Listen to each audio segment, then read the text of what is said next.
వికారాబాద్ జిల్లా ఉపాధ్యక్షుని.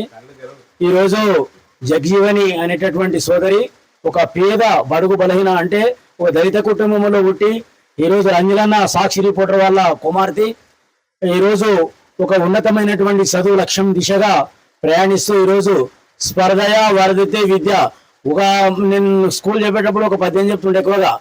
దీనికి ఉదాహరణ, పుత్రో సహమ్ము తండ్రికి పుత్రుడు జన్మించినప్పుడే పుట్టదు జనుల పుత్రుని కనుగొని పొగడగా పుత్రో సహమ్ము నాడు పొందుర సుమతి. అంటే తండ్రికి కొడుకు పుట్టేదాని ఆనందం, కొడుకు కానీ కుమార్తె కానీ పుట్టినాకని ఆనందం కలగదు. ఆ పుట్టినటువంటి వాళ్ళను 10 మంది మెలుచుకున్నప్పుడు ఎవరి పిల్లలు అంటే పల్లనోళ్ళ పిల్లలు. శబాష్. కాబట్టి చదువుని మించింది ప్రపంచంలో ఏది లేదు. అందులో డాక్టర్ బిఆర్ అంబేద్కర్ గారు 18 పోస్ట్ డిగ్రీలు చదివారు. గతం లోపల ఎవరు చదవలేరు, రాబోయే కాలంలో కూడా ఎవరు చదవరు.